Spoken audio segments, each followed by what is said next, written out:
College के वार्षिक उत्सव की तैयारियां जोर शोर से चल रही थी। सभी छात्र छात्राएं अपनी अपनी खूबियों के अनुसार कार्यक्रम में भाग ले रहे थे। अफजल को गजलें लिखने का शौक था। उसकी गजल का हर शब्द काबिले तारीफ होता। पूरा कॉलेज दीवाना था उसकी गजलों का। पूनम को गीत संगीत बहुत पसंद था। बहुत मीठी आवाज़ थी उसकी। पूरा कॉलेज से स्वर कोकिला के नाम से जानता था। दोनों हर कार्यक्रम में एक साथ ही भाग लेते और ना जाने कब दोनों एक दूसरे को चाहने लगे। वैलेंटाइन डे पास आ रहा था। कॉलेज व बाजार में उसका माहौल और अपना असर दिखा रहा था। कॉलेज के कई लड़के लड़कियां कार्ड खरीद कर लाए थे और अफजल से कुछ पंक्तियां लिखकर दोनों को कह रहे थे ताकि वे कार्ड में लिख अपने प्यार का इजहार कर सके। वही कुछ लोगों ने वैलेंटाइन डे पर लाल गुलाब का गुलदस्ता बनवाया था।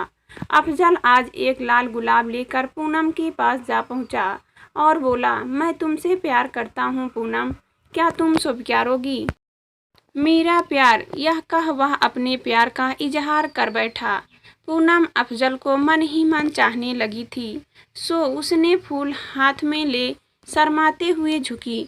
पलकों संग उसके प्यार को स्वीकार कर लिया था। दोनों का प्यार बादलों के संग उड़ते जा हुए आज़ाद परिंदों की तरह परवाज करने लगा था। कॉलेज के बाद दोनों छिप छिप कर मिलने लगे, लेकिन इश्क और मुश्क भला छिपाए छिपे हैं किसी से। कॉलेज के सभी लोग उन्हें हंसों का जोड़ा के नाम से पुकारते। इसी तरह मिलते और प्यार में डूबे 4 वर्ष बीत गए।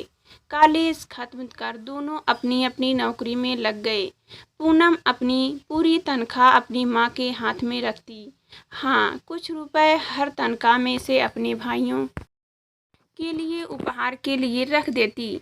अब पूनम के घर में उसके विवाह के लिए चर्चा होने लगी थी और वह बहुत चिंतित हो गई थी। आज पूनम जब अफजल से मिली कहने लगी, अफजल, मेरे माता पिता मेरी शादी की बात कर रहे हैं और मुझे नहीं लगता कि वे हमारे प्यार को स्वीकारेंगे। अफजल ने जवाब में कहा, पूनम तुम घबराओ नहीं, तुम अपनी माँ को बताओ तो सही, या मैं तुम्हारे पिताजी से बात करूं। पूनम कहने लगी, अफजल देखती हूँ, आज मैं ही माँ को बता देती हूँ। जैसे ही माँ ने सुना वे तो बिफर पड़ी और आओ देख न ताओ, जा बताया पिताजी को। जैसे ही पूनम के पिताजी ने उनके मुंह से अफजल का नाम सुना तो वे आग बबूला हो उठे। माँ तो कोसने लगी, कहा था लड़की को इतनी छूट मत दो, अब पोत रही हो ना हमारे मुंह पर काली, क्या फ़ायदा इसको पढ़ाने लिखाने का। रात दिन इसकी चिंता लगी रही। कभी देर से घर आती तो कालीजा मुँह को आ जाता, किंतु यह दिन दिखाएगी ऐसा तो सोचा भी ना था। मैं सोचती थी पढ़ लिख जाए तो अच्छे घर में रिश्ता हो जाएगा, अपने पैरों पर खड़ी होगी तो किसी की मोहताज ना होगी, पर हमें तो इसने कहीं ना छोड़ा। अब क्या मुंह दिखाएंगे हम समाज में। पिताजी बोले, अगर प्रेम ही करना है तो कोई हिंदू लड़का नहीं मिला था।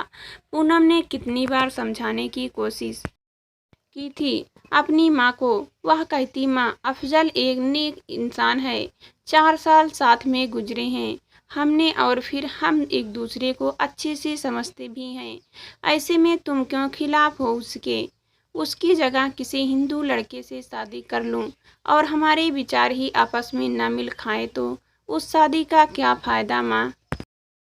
शादी तो 2 इंसानों का मिलन होता है, उसमें धर्म की दीवार क्यों माँ। तुम पिताजी के साथ खुश हो माँ। जैसे तैसे अपनी ज़िंदगी की गाड़ी घसीट ही तो रहे हो। आप लोग इतना सुन माँ ने उसके गाल पर एक जोरदार तमाचा जड़ दिया। बेशर्म, जवान लड़ाती है, इतनी अंधी हो गई है उस मुसलमान के प्यार में। उसके घर में तो धर्म का बोलबाला था, कोई उसकी बात समझने तो दूर की बात सुनने के लिए भी तैयार ना था। इसी कारण हम दोनों ने कोर्ट मर्जी करने का फैसला किया और कोई चारा भी ना था। शादी के बाद जब वे दोनों पूनम के घर आशीर्वाद लेने आए, उसके पिता कहने लगे, हमारी छूट वह प्यार का गलत फायदा उठाया है तुमने। जरा सोचो, तुम्हारे छोटे भाइयों का क्या होगा आगे। कुछ तो लिहाज किया होता। बिरादरी में हमारी नाक क्यों कटवा दी। तुझे पैदा होते ही क्यों ना मार डाला हमने। पूनम चुपचाप सब सुन रही थी। बीच बीच में कुछ बोलने की कोशिश करती, किंतु पिताजी के गुस्से के सामने चुप हो जाती। थोड़ी सी आस अपने दोनों भाइयों से थी, किंतु जैसे ही उसने उनसे नजरें मिलाने की कोशिश की, एक ने तो मुंह फेर लिया और दूसरे ने उसका हाथ पकड़कर दरवाजे का रास्ता दिखा दिया और कहा, जाओ दीदी, अब इस घर के दरवाजे तुम्हारे लिए सदा के लिए बंद हैं। अफजल दरवाजे के बाहर ही खड़ा सुन रहा था। वह चाहता था कि पूनम के पिताजी से बात करें, किंतु पूनम ने उसे रोक दिया था और वह अफजल से बोली, चलो अफजल, घर चलते हैं। पिताजी नहीं मानने वाले। उसके जाते जाते पिताजी ने कह दिया था, यदि वे तुम्हें इस्तेमाल कर तलाक देकर निकाल दे तो लौट कर ना आना वापस।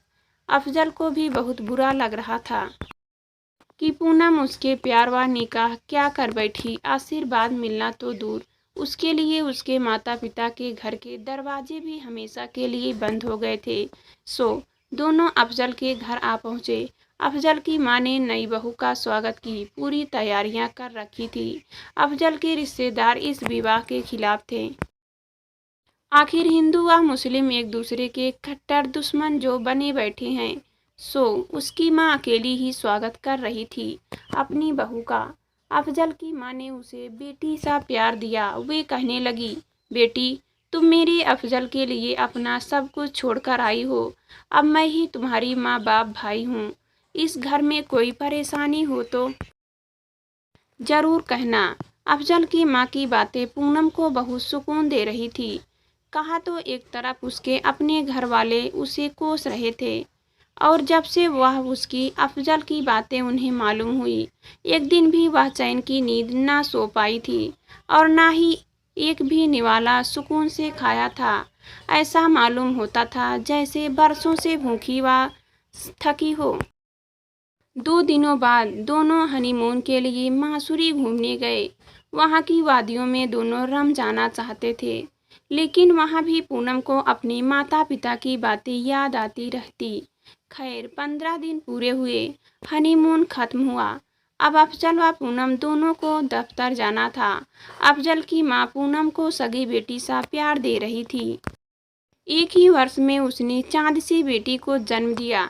पूनम को लगा शायद उसके माता पिता अपनी नातिन को देखकर खुश हो जाएंगे। सो एक दिन उसने अपनी माँ को फ़ोन मिलाया। पिताजी ने फ़ोन उठाया और उसकी आवाज़ सुन माँ को फ़ोन थमा दिया। माँ ने तो उसकी बात सुने बिना ही कह दिया, पूनम, तुम हमारे लिए सदा के लिए मर चुकी हो। उनकी बात सुनकर पूनम खूब रोई। उस दिन पूनम ने मन ही मन अपनी माता पिता से सदा के लिए रिश्ता तोड़ लिया था। पूनम अपनी सास के साथ पूरी तरह हिलमिल गई थी। कभी कभी छुट्टी के दिन वह अपनी सास के बटुक में भी जाकर उनका हाथ बांटती। ईद के दिन रिश्तेदारों के यहाँ खाना खाते और दिवाली होली पर सबको घर पर खाना पर बुलाते। जो मुस्लिम रिश्तेदार पहले नाराज थे, धीरे धीरे घुल मिल गए। ऐसा चलते पूरे 7 वर्ष बीत गए। अब सास का शरीर भी जवाब देने लगा था। सो बुटीक काम ही संभालती थी, लेकिन पूनम उनका पूरा सहारा बन गई थी। तभी अचानक एक दिन पूनम के भाई का फोन आया। पूनम बहुत खुश हो गई और कहने लगी, माँ कैसी है। उसके भाई ने उससे बहुत प्यार से बात की। पूनम का मीठा रूप देख अगले दिन माँ का भी फोन आया। पूनम तो मानो चहक उठी और पूछने लगी, कैसी हो माँ तुम सब। पिताजी कैसे हैं। माँ कहने लगी, बेटी पूनम, तुम्हारे पापा तो बूढ़े हो चले हैं।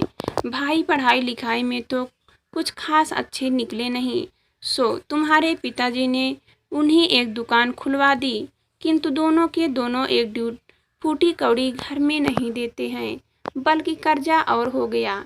जिस बैंक से लोन लेकर कारोबार शुरू किया वह भी अब चुका नहीं पा रहे हैं।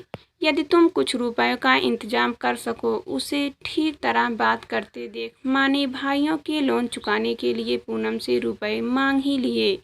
अब पूनम सब समझ गई थी कि आज भी उन्होंने पूनम के सिर्फ उनकी अपनी ज़रूरत पूरी करवाने के लिए ही फ़ोन किया था। एक वह दिन था जब वह अफजल से निकाह करना चाहती थी, तो उसके परिवार वालों ने उससे रिश्ता तोड़ दिया था। तब तो उन्हें बेटी से ज़्यादा धर्म प्यार हुआ करता था, और आज जब पैसों की ज़रूरत आन पड़ी तो अब वह अपनी हो गई। वरना क्या, जैसे अफजल की माँ ने हिम्मत कर अकेली होकर भी गैर धर्म की लड़की को अपना लिया, क्या उसके अपने माँ बाप भाई साथ नहीं दे सकते थे उसका? और उसके निकम्मे भाइयों के लिए माँ उससे वापस रिश्ता जोड़ने के लिए राजी हो गई। फिर भी उसने अपनी माँ को मीठा जवाब दिया, हाँ माँ देखती हूँ। और कुछ ही दिनों में जब उसकी अपनी सास बीमार हुई और ऑपरेशन करवाना पड़ा, तो पूनम ने अपने बैंक अकाउंट में से पैसे निकलवाकर अपनी सास का दिल का ऑपरेशन करवाया और उसकी सेवा में लग गई। उसके बाद उसने अपनी नौकरी छोड़ सास का बुटीक भी पूरा तरह से संभाल लिया। सास और बहू अब माँ बेटी बन गई थी। पूनम मन ही मन सोचती रहती, ऐसा धर्म किस काम का जिसकी दीवार इतनी बड़ी होती है कि उसके सामने खून के रिश्ते भी बौन हो जाते हैं। और अपने धर्म को निभाने के लिए खून से जुड़े रिश्तों ने उसे छोड़ दिया था। उसने तो धर्म की वह दीवार ढहा दी थी। वह गुनगुना रही थी।